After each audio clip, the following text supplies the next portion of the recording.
On va montrer d'autres choses spéciales maintenant, c'est l'opération Park Design. C'est une opération qui a été montée en fait pour sensibiliser à l'intérêt de ce mobilier urbain contemporain. Alors on va voir une des lauréates de l'opération en 2008. Alors il s'agit d'Annie Brasseur. Alors Sabine Ringelheim l'a rencontrée et elle lui a montré en fait, Annie Brasseur a montré à Sabine la matrice de son projet. C'est une maquette à taille réelle qu'elle prépare pour le parvis de la cathédrale Saint-Michel-et-Gudule. Les images sont signées Nicolas Skenartz et le montage Corinne Debeul.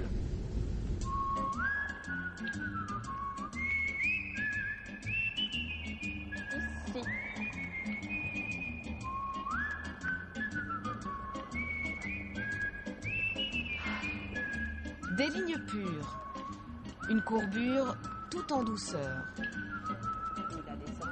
Discret mais intrigant. Tout commence sous une chaleur accablante. Annie la sculpteuse et Jacques l'artisan posèrent leurs bancs devant la cathédrale Sainte-Gudule.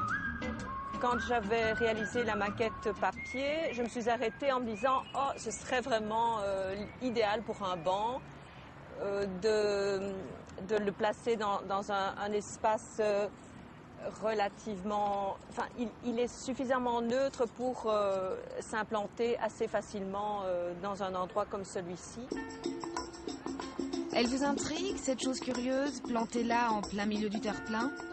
N'ayez pas peur, il n'est pas interdit de toucher. Annie Brasseur est plasticienne et à observer son banc, on ne s'en étonne pas. Artiste, c'est presque par hasard qu'elle s'est retrouvée un jour à concevoir du mobilier urbain.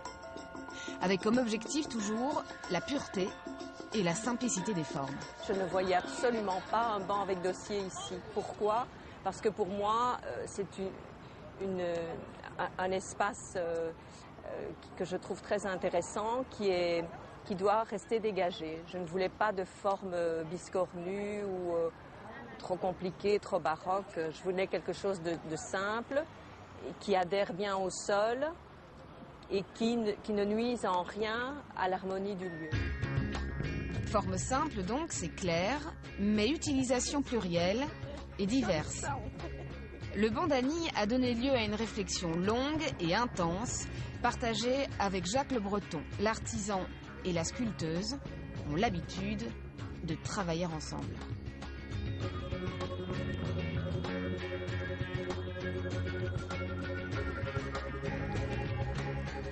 Ça m'oblige, moi, à tout le temps réfléchir, à tout le temps trouver des solutions nouvelles, employer toutes sortes de matériaux, des matériaux auxquels on ne penserait pas, comme je l'ai dit. Par exemple, pour commencer, c'était de la toile moustiquaire.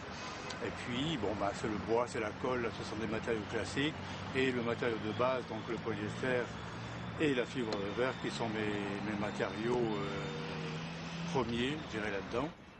Et oui, on ne passe pas impunément de la sculpture tout court à la sculpture utile. Il y a tout un cheminement et des contraintes. On ne conçoit pas une œuvre vouée à être utilisée par le public comme une œuvre de musée ou d'exposition. Ici, la forme est relativement simple à ancrer au sol.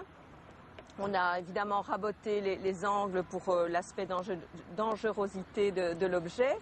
Et puis, c'est une matière qui est quand même très agréable et moins rude que la pierre de Soigny en elle-même. Le mouvement est récent et il prend son temps. Depuis quelques années, vaille que vaille, les créations design dans l'espace public font leur chemin à Bruxelles. L'année dernière, des bancs qui rompaient radicalement avec la tradition ont poussé au milieu de la végétation des jardins du fleuriste. Initiée par la région, l'opération Park Design a donné une impulsion nouvelle au mobilier urbain. Et qui sait, pourrait un jour finalement déboucher sur un mouvement plus large. Il y a un grand vent de changement, je pense qu'on en a un petit peu assez de voir les sempiternels bancs publics chantés par Brassens, peut-être, mais on a envie de voir de nouvelles formes, d'autant plus qu'il y a une créativité foisonnante ici en Belgique.